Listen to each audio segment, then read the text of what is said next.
Hey guys, my name is Anuradha. Welcome to our channel GK Guidance and Knowledge. Happy morning to all of you. कैसी है मेरी GK family? I hope सब अच्छे होंगे। आज की ये वीडियो आपको फ़ायदा पहुंचाने वाली है इन सभी एग्जाम्स के अंदर और साथ ही साथ हर उस एग्जाम में जहाँ पे करंट अफेयर और सिटी क्वेश्चन पूछा जाता है। तो चलिए शुरुआत करते हैं आज के हमारे रैपिड फायर राउंड की ओर। आज का हमारा पहला क्वेश्चन इन सभी स्टेटमेंट को कंसिडर करना है किसकी रेफरेंस में, सिंथेटिक कैनोबाइड्स के बारे में। फिर क्या है इसकी पहले स्टेटमेंट, इसके अंदर ये बताया गया कि ये ह्यूमन मेड केमिकल है। फिर है ये चाइनीज़ ड्रग है जिसने चाइनीज़ गवर्नमेंट ने अनाउंस किया है बैन करने के लिए। इनमें से कौन सी स्टेटमेंट करेक्ट है हमें ये बताना है। फर्स्ट ओनली, सेकंड ओनली, दोनों या फिर दोनों में से कोई नहीं। हमारा आंसर क्या होगा? हमारा आंसर होगा सी, क्योंकि ये दोनों की दोनों स्टेटमेंट है वो करेक्ट है। देख लेते हैं, ये ऐसे दिखाई देती है सिंथेटिक कैनोबाइड। फिर क्या है, ये ह्यूमन मेड केमिकल है तो बता ही दिया है। और ये हैं जो ये ब्रेन के जो रेसिपिरेटर्स हैं उनके ऊपर इतना इफेक्ट डालती है जितना कि एक मारिजुना डालती है। मारिजुना भी एक ड्रग है, लेकिन यूएस के जो centre for disease control and prevention है, सीडीसी जिसे बोला जाता है, वो उसका कहना है कि इसका साइड इफ़ेक्ट है वो और भी ज़्यादा सीवियर है जो कि मारिजुना का होता है उससे भी। अगला क्वेश्चन क्या है हमारा? ओसिरिस रेक्स है, ये क्या है ये हमें बताना है। ये नासा का फर्स्ट मिशन है विजिट करने के लिए अर्थ के एस्टेरॉयड में। या फिर जाक्सा का मिशन है जो मार्स की स्टडी करने के लिए एटमॉस्फेयर की। या फिर इसरो का मिशन है स्टडी करने के लिए सन की। या फिर रोस्कोसमोस का फर्स्ट मिशन है वीनस के लिए। इसरो का मिशन तो आपको पता ही होगा जो सन की स्टडी करने के लिए, वो है आदित्य L1। तो ये ऑप्शन तो यहीं पे गलत हो गया। हमारे पास 3 और बचे, उनमें से बताना है हमारा कौन सा करेक्ट है। हमारा आंसर होगा ए। देख लेते हैं इसको। ये ऐसा दिखाई देता है, ये अर्थ से कि एस्ट्रॉइड्स हैं उनको कलेक्ट करेगा। और इसकी फुल फॉर्म क्या है? Origins, spectral interpretation, resource identification, security, regolith explorer है ये पूरा का पूरा डिफिनेशन इसकी। और नासा है, इसने ये फर्स्ट मिशन भेजा था विजिट करने के लिए नियर जो अर्थ के एस्ट्रॉइड के। फिर है एस्ट्रॉइड क्या होते हैं? एस्ट्रॉइड है रॉकी ऑब्जेक्ट होते हैं, ऑर्बिट जो सन को ऑर्बिट करते हैं, और ये माइनर प्लैनेट होते हैं। हाउएवर ये माना नहीं जाता है कि क्योंकि ये सबसे छोटे होते हैं, जो प्लैनेट्स हैं उनसे भी काफ़ी सारे छोटे होते हैं, इस वजह से। अगली स्टेटमेंट है, हमें बताना है चारपरे वायरस के बारे में। बोलिविया है वो करंटली फेस कर रहा है इसके आउटब्रेक को। और ये वायरस है, ये कैपेसिटी नहीं रखता है कि ट्रांसफ़र हो सके ये एक मैन से दूसरे के अंदर। हमें बताना है इनमें से कौन सी स्टेटमेंट है वो करेक्ट है। फर्स्ट ओनली, सेकंड ओनली, दोनों या फिर दोनों में से कोई नहीं। हमारा आंसर क्या होगा? हमारा आंसर होगा ए, क्योंकि दूसरी स्टेटमेंट इनकरेक्ट है, क्योंकि ये पहले नहीं होता था एक व्यक्ति से दूसरे व्यक्ति में ट्रांसफ़र, लेकिन अब ये पोटेंशियल रखता है कि ये एक व्यक्ति से दूसरे व्यक्ति के अंदर ट्रांसफ़र हो सकता है। चलिए जान लेते हैं इसके बारे में थोड़ा और। ये डिजीज़ है, ये डिस्कवर किया गया था बोलिविया के अंदर 2004 के अंदर। और ये वायरस है, ये डिसअपियर हो गया था उसी साल के अंदर, मतलब इसकी कोई और जो केसेस हैं वो निकल कर नहीं आए थे। फिर क्या हुआ, 2019 के अंदर 5 केसेस निकल कर आए ये दोबारा से इस जो चापरे वायरस है इसकी। और 2019 के आउटब्रेक के अंदर पाया गया कि ये जो फ्लूइड है बॉडी के उसके अंदर से इनको पाया गया। फिर क्या है, जो यूनाइटेड नेशन की सीडीसी जो centre for disease control and prevention है, उसने डेवलप किया है RT-PCR टेस्ट ताकि हम डायग्नोस कर सके चापरे वायरस को फ्यूचर के अंदर। फिर क्या है, ये इसके जो प्रीवियस आउटब्रेक है उसके अंदर कोई साइन नहीं थे कि ये ह्यूमन से ह्यूमन ट्रांसमिशन होता है, लेकिन रिसेंटली जो 2020 का आउटब्रेक देखने को मिल रहा है उसके अंदर ये ह्यूमन से दूसरे ह्यूमन के अंदर पॉसिबल है कि इसका ट्रांसफ़र हो सके। और चापरे वायरस है वो डिटेक्ट किया गया है, जो रोडेंट्स हैं, जो व्यक्ति इन्फेक्टेड है उस पर्सन के घर के आसपास जो भी रोडेंट्स हैं उनके अंदर इसका इन्फेक्शन देखने को मिला है। फिर सबसे ज़्यादा खतरनाक बात ये है, व्यक्ति की डेथ के बाद भी 24 घंटे तक ये वायरस है वो जिंदा रहता है। आप बोलिविया को मैप में देख लेना, मैं भूल गई आज बोलिविया की मैप लगाना। चलिए आगे बढ़ते हैं। वर्ल्ड पॉपुलेशन रिपोर्ट 2021 की वो किसके द्वारा रिलीज़ की गई है? World Bank, World Economic Forum, United Nation Population Fund, International Labour Organisation. तुम्हारा आंसर क्या होगा? हमारा आंसर होगा यूनाइटेड नेशन पॉपुलेशन फंड। देख लेते हैं, ये जो यूनाइटेड नेशन पॉपुलेशन फंड है ये फ्लैगशिप है जिसने ये रिपोर्ट प्रेजेंट की है, पॉपुलेशन रिपोर्ट 2021 की। और इसकी थीम रखी गई है, इसका टाइटल रखा गया है my body is my own, मेरी बॉडी मेरी खुद की है। फिर क्या है, ग्लोबल एक्सपेंशन देख लेते हैं। इंडिया है लार्ज यूथ बल्क है, मतलब कि पॉपुलेशन की ग्रोथ के अंदर इंडिया भी अब की बार भी सबसे पहले रहने वाला है, और रिपोर्ट ने ये बताया। नेशन की जो पॉपुलेशन है, वर्ल्ड की पॉपुलेशन है, वो इंक्रीज़ होगी 7,715, ये मिलियंस के अंदर है। फिर क्या है, रेट कितनी होगी 1.1%, और वर्ल्ड की लाइफ एक्सपेक्टेंसी लगाई गई है 22%। फिर क्या है, चाइना की है 1420, इसकी जो राइज लगाया गया एनुअल राइज होगा 0.5%, और लाइफ एक्सपेक्टेंसी है वो 77 रखी गई है। इंडिया की है 1368.70, और हमारी जो राइज होगी वो 1.2% होगी, और 69 है वो लाइफ एक्सपेक्टेंसी रहने वाली है।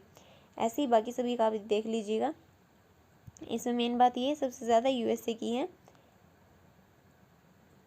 फिर क्या है, बताया गया है पॉपुलेशन एज के अकॉर्डिंग 0 से 14 साल के बच्चों के बारे में बताया गया है कि वर्ल्ड की रहने वाली है 26% जो पॉपुलेशन है वो 0 से 14 तक रहने वाली है, और 15 से 64 तक है वो वर्ल्ड की रहने वाली 65%, और 65 प्लस है वो 9%। ऐसे ही इंडिया की 0 से 14 रहने वाली है 27%, बाकी 15 से 64% रहने वाली है 67%, और 55 प्लस रहने वाले हैं 6%। वहीं चाइना की है 18% है वो 0 से 14 ईयर्स तक, और बाकी जो 15 टू 64% वो रहने वाली 71%, और 65 प्लस रहने वाले 12%।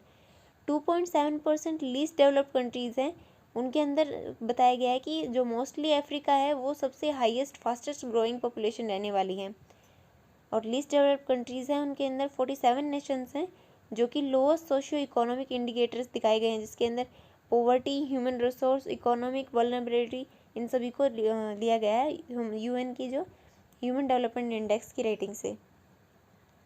अगला क्वेश्चन क्या, हमें इन सभी स्टेटमेंट को कंसिडर करके बताना है मिस यूनिवर्स के अवार्ड्स के रेफरेंस में, इस बारे में बताना है। ये बताती हूँ कि क्यों न्यूज़ में ही, ये बाद में बताऊँगी। पहले क्वेश्चन देख लेते हैं।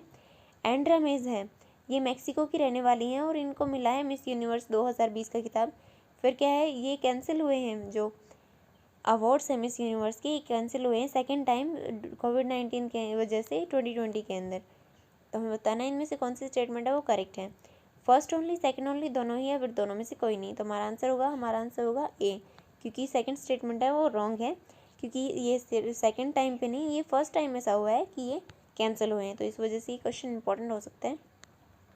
ये एंड्रा मेज है जो मिस यूनिवर्स बनी है, और ये फर्स्ट टाइम कैंसिल हुआ है कोविड-19 की वजह से। अगला क्वेश्चन है, हमें बताना है कि वन वर्ल्ड वन हेल्थ है, इसके अंदर कंट्रीब्यूशन करने के लिए एक स्ट्रेटजिक फ्रेमवर्क बनाया गया है, ताकि जो इन्फेक्शियस डिजीज़ है उनका रिस्क एनिमल से ह्यूमन इकोसिस्टम के अंदर बढ़ने से रोका जा सके। इसके लिए एक ग्लोबल इनिशिएटिव लिया गया है। हमें बताने में से किसने लिया है, Food and Agriculture Organisation, World Health Organisation, United Nation Environment Programme, या फिर ये सभी। हमारा आंसर क्या होगा, हमारा आंसर होगा डी, क्योंकि ये सभी और भी काफ़ी सारे हैं जिन्होंने एक साथ मिलकर ये काम किया है। चलिए जान लेते हैं उनके बारे में। यहाँ पे आप देख सकते हैं one health, healthy human life, healthy animals, then healthy environment.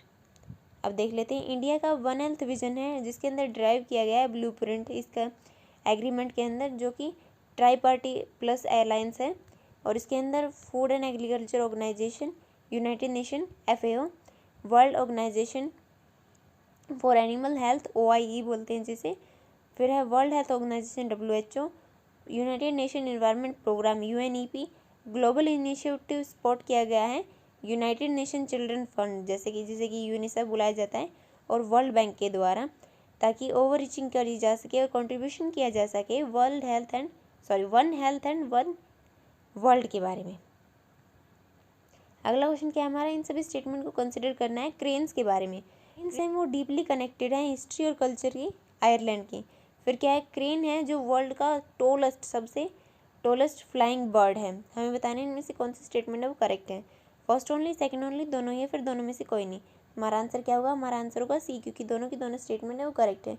और ये रिसेंट न्यूज़ में क्यों है, क्योंकि 300 ईयर्स के बाद 1700 में एक्सटेंट हो गई थी क्रेन्स आयरलैंड से, वो वापस देखने को मिली है ब्रीडिंग सीजन के अंदर, इसकी वजह से ये न्यूज़ में, तो ये क्वेश्चन बन सकता है। हम देख लेते हैं क्रेन्स ऐसे दिखाई देती हैं। फिर क्या है, क्रेन है वो रिसेंटली स्पॉट की गई हैं आयरलैंड के अंदर, और ये बर्ड्स हैं वो किस सीज़न में पाई गई हैं, ब्रीडिंग सीजन के अंदर, और ये एक टाइम पे 2 ही एग्स देती हैं। और क्रेन है वो एक्सटेंट हो गई थी 1700 में, ये मैंने आपको बता ही दिया। क्यों, इनके जो डिस्ट्रिक्शन हो गया था इनके हैबिटेट का, इस वजह से ये एक्सटिंक्ट हो गई थी। और ये वर्ल्ड की जो टॉलेस्ट फ्लाइंग बर्ड्स हैं, आज काफ़ी सारी मिस्टेक हो रही हैं, सॉरी फॉर दैट। फिर ये 4 फीट के होते हैं और इनकी जो विंग स्पैन है, ये अपने जो पंख हैं उनको 7 फीट तक फैला सकती हैं। फिर अगली स्टेटमेंट है, हमें बताना है एलिफेंट के बारे में। एलिफेंट सेंसस है वो कंडक्ट किया जाता है 5 साल में एक बार, ताकि हम प्रोजेक्ट एलिफेंट को पूरा कर सकें। प्रोजेक्ट एलिफेंट है वो एक सेंट्रली स्पॉन्सर्ड स्कीम है, CSS है। फिर क्या है, आसाम है वो हाईएस्ट नंबर ऑफ एलिफेंट है इंडिया के अंदर।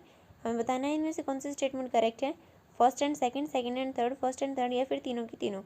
तुम्हारा आंसर क्या होगा, हमारा आंसर होगा ए, क्योंकि थर्ड स्टेटमेंट है वो रॉन्ग है, क्योंकि यहाँ पे आएगा कर्नाटका, आसाम नहीं आएगा।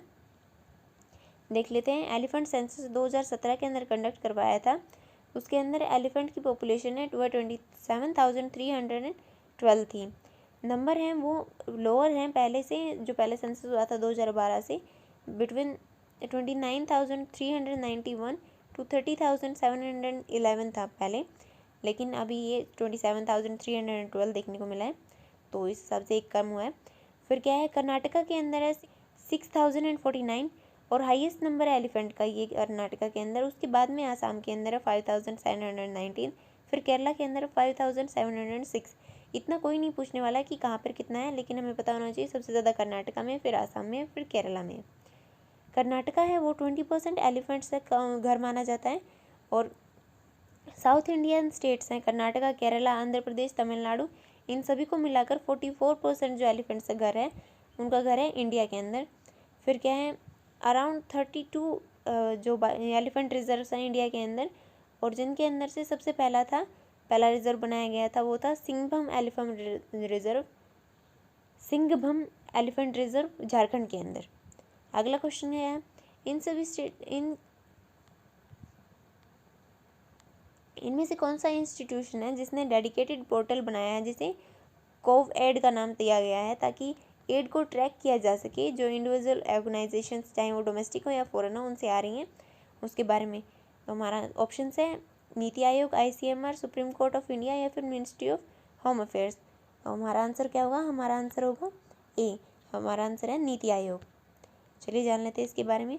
इसके अंदर डेडिकेटेड टीम बनाई गई है ताकि वो कॉन्स्टिट्यूट की जा सके, फैसिलिटीज़ को देख सके, इंपोर्ट की जा सके, जो कोविड-19 के रिलीफ मटेरियल है वो इंडिया के अंदर इंटरनेशनल और डोमेस्टिक दोनों ही, फॉरेन और डोमेस्टिक इंस्टीट्यूशन से, और ताकि सबमिशन किया जा सके इस प्रोसेस का और स्ट्रीमलाइन की जा सके कोविड पोर्टल के थ्रू, कोविड पोर्टल के थ्रू, और इसके अंदर प्रोवाइड की जा सके एंड टू एंड सपोर्ट, जो फाइट करने के लिए जिसकी भी रिक्वेस्ट आएगी कि जिस मटेरियल की, उस आइटम को उस तक बेनिफिशियरी तक पहुंचाया जा सके।